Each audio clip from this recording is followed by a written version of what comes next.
In this tutorial, I'll break down how I play the second day at the normal difficulty setting.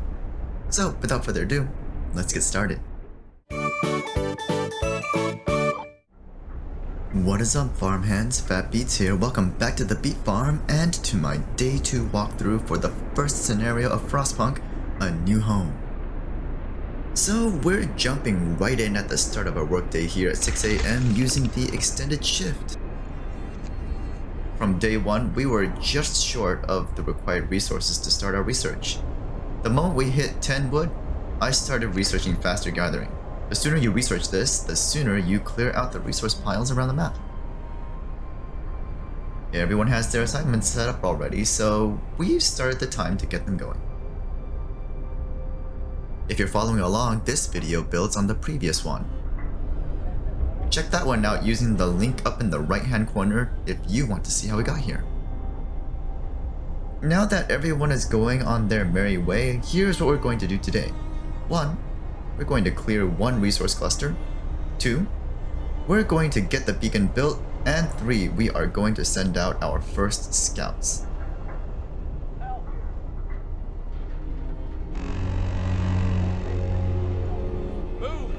You want to keep a close eye on your HUD as you play this game. For example, I noticed that one engineer I had signed to the medical post decided not to show up. When no one works, the patients leave. So I had to grab another engineer from a woodpile to continue the recovery. By the way, I forgot to mention, for this tutorial series, I am following a layout that's really great for this scenario. Check the description for the link to this map.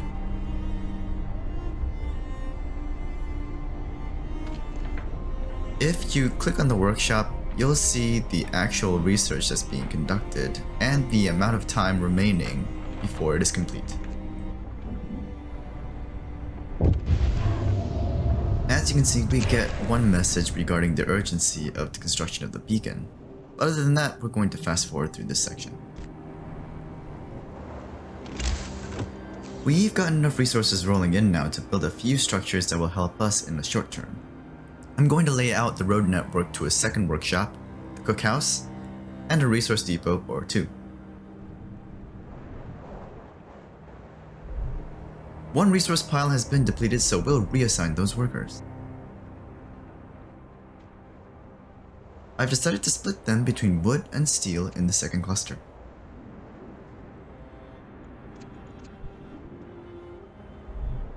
And there goes the coal pile. Let's get them started on the second one there. It's best not to have any idle workers, as you can see. At this point, I reshuffled the engineers around so I can maximize the effectiveness of the medical post. I'll be needing those last 5 for the second workshop soon.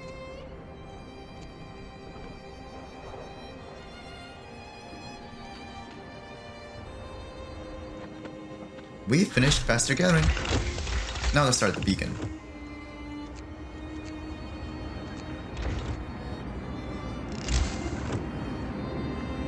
At this point, I start construction for the second workshop as well as the cookhouse.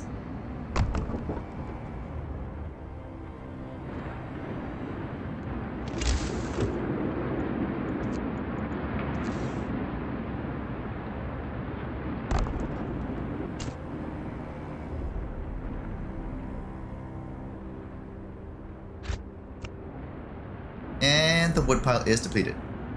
At this point, any open construction sites will take priority over any reassignment unless you pause the construction.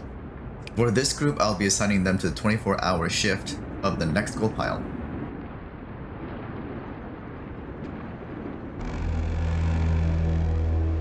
Workday ends. It's time off.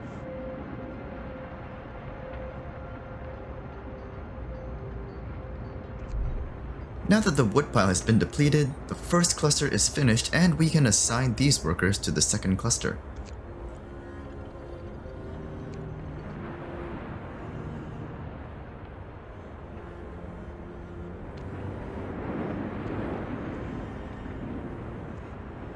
As usual, we turn the generator on at 2000 hours.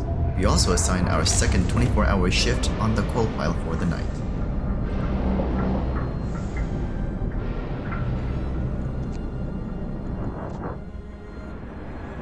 I've decided that we're going to need a resource depot soon, so I'm popping one down. For our third law, we're going to push towards overcrowding, so let's enact the Sustained Life Law.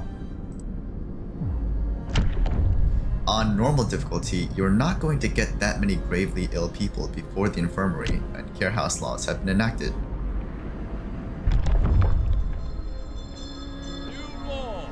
A new law has passed. Fortunately for us, the beacon research is complete, and we can start on Hunter's gear. This will give us a boost in food gathered right off the bat.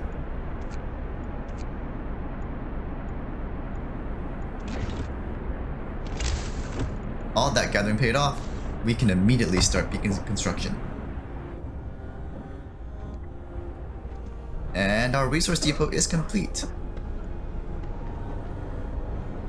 We'll assign it to store coal. We're going to need that space. The great thing about the nighttime is that this is when everyone pitches in to build, so we have the beacon ready.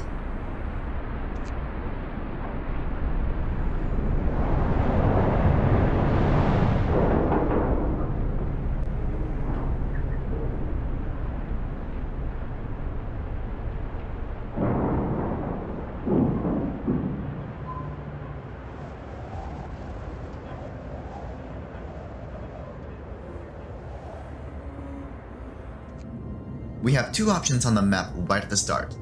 The Lost Expedition is one that is mentioned, but the other site is usually either the Gloomy Cave or the Observatory. The difference between the two is in the worker-engineered children composition. In our case, we get the Gloomy Cave. By the way, this is one of two locations in this scenario that has a chance to kill our scouts. Let's go and pick up a few lucky people. So here's where you can pick and choose the sick adults as scouts. Just dismiss the sick ones from their assignments. I know, it's cruel, and certainly not realistic. However, you can disband them later to be treated. As long as they're not in the city, they'll stay sick, but miraculously alive. Once you have chosen your 5 people, form the scout team at the beacon and send them on their way. After you send out your scouts, don't forget to rebalance the places where you took them from.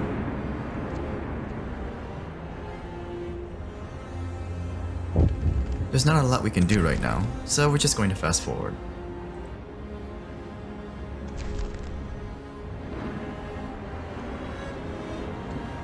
Alrighty, beacon up and running with scouts on the way at the end of day 2.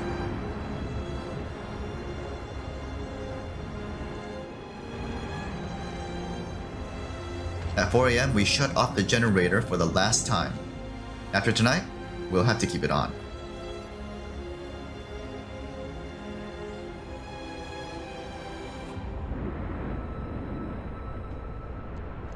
If you like what you see here and want me to continue on this tutorial, please give a like to this video.